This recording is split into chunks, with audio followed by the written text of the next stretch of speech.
کہتے ہیں آج ہم مولویوں کے اوپر ہمارے دلوں کے اندر کچھ اور، زبانوں کے اوپر کچھ اور، ہمارے چودھریوں کے اندر کچھ اور، ہمارے بڑوں کے اندر کچھ اور، ہماری ماں بہنوں کے اندر کچھ باتیں اور، ذہن میں کچھ اور، لیکن اسی چیز کو اقبال تڑپ کے کہتا ہے کہ ہم کون ہیں، کیا ہیں، بخدا یاد نہیں، اپنے اسلاف کی کوئی بھی ادا یاد نہیں ہے، یاد تو کافر کے ترانے بس ہے نہیں، یاد تو مسجد کی صدا یاد نہیں، بنت حوا کو نچاتے ہیں سرے محفل، جو یہاں موسیقیوں میں آ کر ناچنے والی عورتیں ہیں وہ بھی تو حضرت اما حوا کی بیٹیاں ہیں، تو کہا بنت حوا کو نچاتے ہیں سرے محفل، اتنے سنگ دل ہیں کہ رسم حیا یاد نہیں، آج ہماری ذلت کا سبب یہی ہے، شاید ہے سب کچھ یاد مگر خدا یاد نہیں، ہمیں سب کچھ یاد ہے، چھوٹے سے بچے کو اٹھا کر کھڑا کریں تو وہ بھی ہمیں انڈیا کے گلوکار، انڈیا کے فنکار، اداکار، ان کے کلاکار سب کی ہمیں باتیں بتا دے گا، ان کی بما ہسٹری بتا دے گا۔ اگر ہم کسی کو کھڑا کر کے پوچھیں یار ہمیں بتا کہ اسلام کے پہلے خلیفہ کون تھے،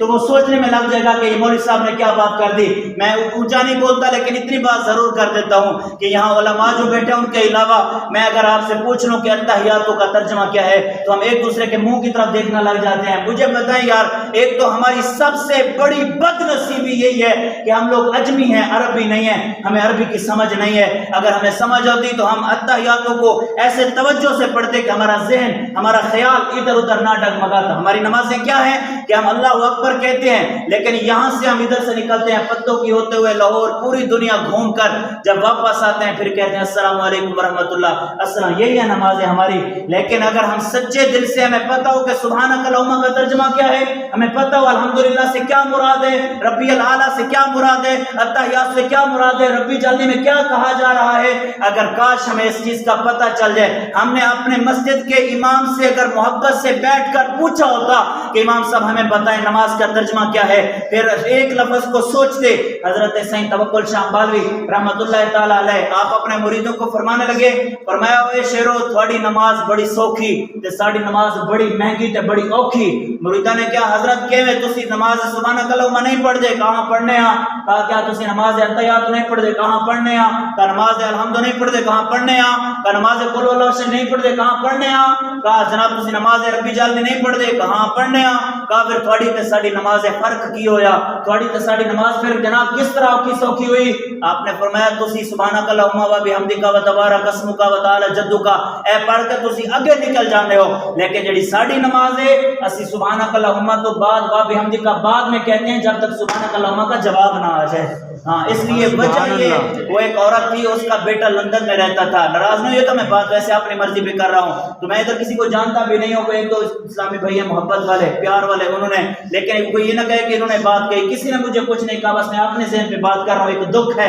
ایک درد ہے ہمارے اندر کہ ہمیں سب کچھ یاد ہے، ہمارے جسم کے لحاظ سے ہم نے سب چیز کو ہم نے درست کرنا ہے، اچھے ڈاکٹر کے پاس جانا ہے، مجھے یہ پتہ ہے کہ میرے پاس میڈیکل کی ڈگری نہ ہو، میں جا کے جناب میڈیکل سٹور کھولوں تو دوسرے دن ہی مجھے پولیس پکڑ کے لے جائے گی۔ کہا جناب تمہیں پتہ نہیں ہے تمہارے پاس ڈگری نہیں ہے، تو جس کے پاس ڈگری نہ ہو اس کو دوائی بیچنے کی اجازت نہیں ہے، تو جس کے پاس ڈگری نہ ہو اس کو فتویٰ دینے کی اجازت کیسے ہے؟ جس کے پاس ڈگری نہ ہو اس کو مسائل بتانے کی کیسے حاجت ہے؟ تو ایک عورت تھی اس کا بیٹا لندن میں رہتا تھا، تو بیٹا اس کو خط گھلتا خط بھیجتا، یہاں آ کر ماں اس کو کیا کرتی چومتی، چوم کے سر پہ رکھتی اور کہتی او میرے پتر نے خط گھلیا، انہیں چک کے جناب ایک جگہ رکھ دیتی، پھر دوسرا پھر تیسرا، ایویں جناب بکھ بیماری پریشانی تنگ دستی زبو حالی وہ عورت ایویں مر گئی۔ جدو پتر واپس آیا تو انہیں جا کے ویکھیا تو وہ جناب لوگوں نے کیا ہے پڑھو ہے کی وے، کہا میرا بے اس وقت اس کے اوپر لکھا ہے وہ یہ لکھا ہوا تھا کہ یہ خط نہیں ہے بیٹا چیک گھلتا تھا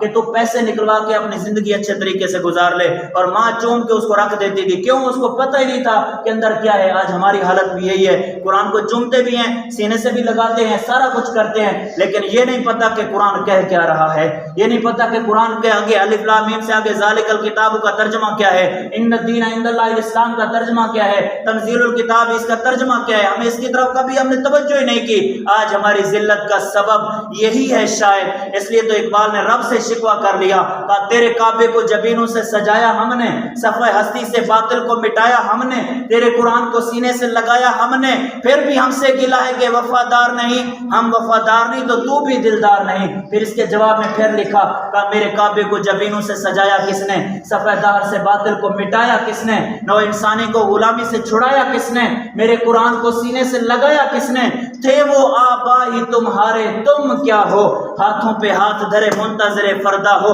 اقبال نے کہا وہ تمہارے باپ تھے کہ جن کے گھوڑے کے ٹاپوں کی آوازوں سے ہندو عورتوں کے حمل گر جایا کرتے تھے۔ ان کی پاور، ان کی ہیبت، جس کو اقبال نے یوں بیان کیا، قوت مرد فقیر از لا الہ، وہ ہیبت مرد فقیر۔ اقبال نے کہا لا الہ الا اللہ کی پاور اتنی ہے کہ جو اگر زور سے بھی کہا جائے تو ایسے جناب ایک مرتبہ دھون اڑا کے رکھ دیتی ہے۔ ہمارے اندر ہم نے کلمہ پڑھا، یہاں گلے سے اوپر ہم نے اس کا سوز محسوس نہیں کیا، ہم نے اس کا لطف محسوس نہیں کیا، ہم نے اس کی جو اچھے طریقے سے تلذذ ہے ہم نے اس کو حاصل نہیں کیا۔ بس دکھلاوے کا کلمہ تو ہم سب نے پڑھ لیا، لیکن اگر حقیقت میں کلمہ پڑھا جائے تو پھر نعرہ تکبیر کی صدا لگانا پر پورے شیر جنگل کے قدموں میں آ کر گر جایا کرتے ہیں۔